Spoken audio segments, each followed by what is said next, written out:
It was a marionette, I think. It had a big head.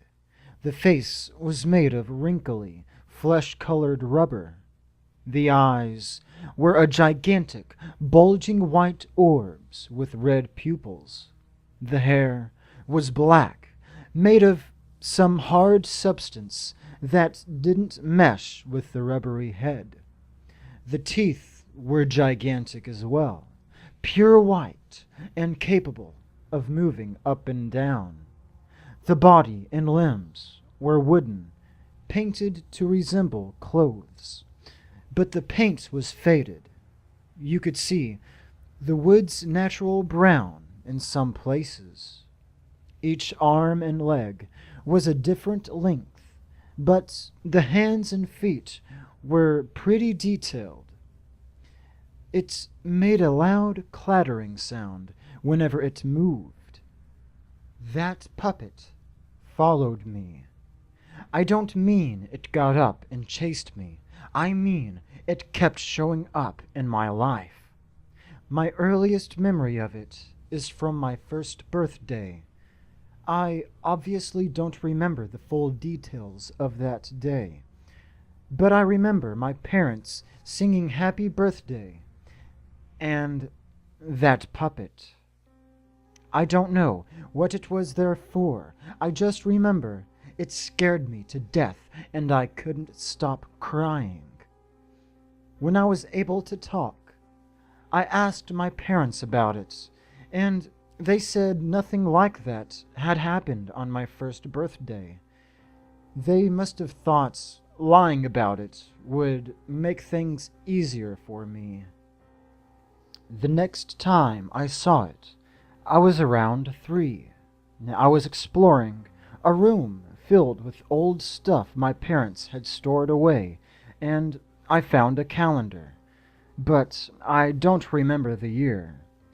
There was a photo for each month, but the only one I remember was October.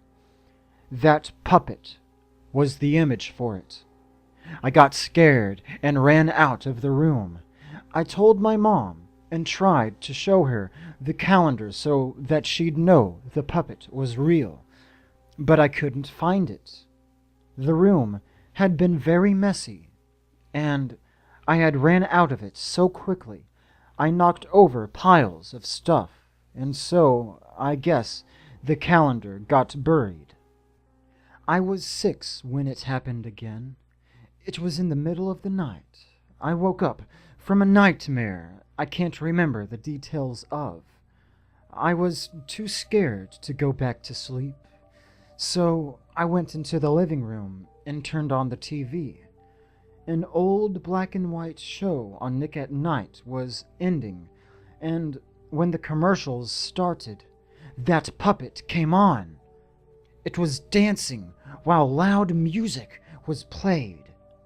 I screamed and started crying uncontrollably, but by the time my parents got downstairs, the puppet was gone.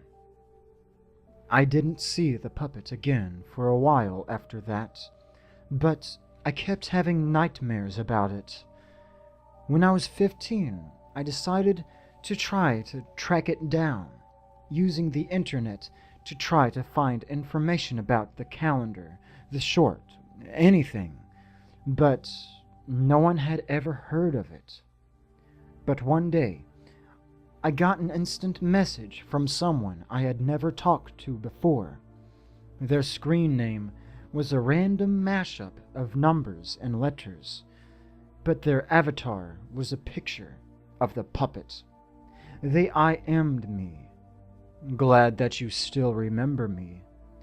Then immediately signed off. They never contacted me or came online again.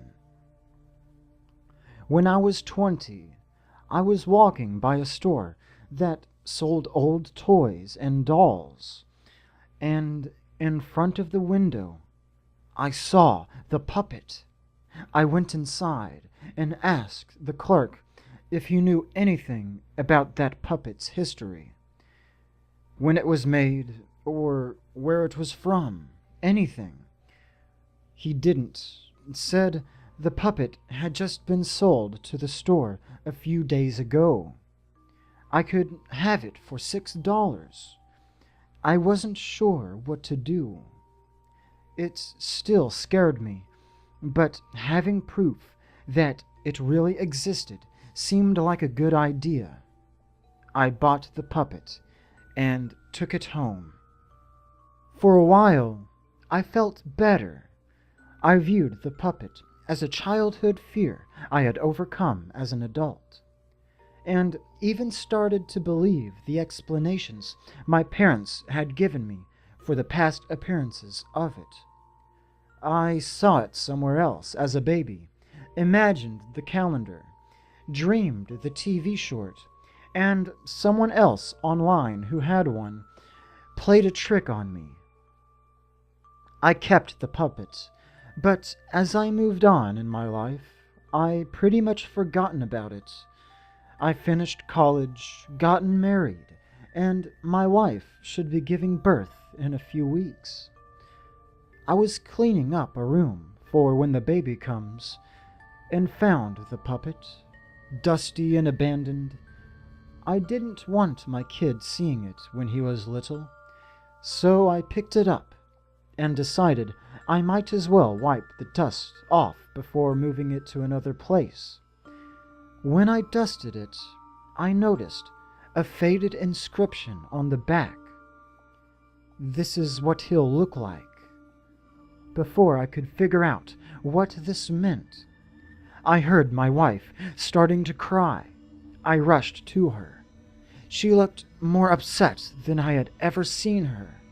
Sobbing, she told me that the doctor had just called. There was a problem with the baby.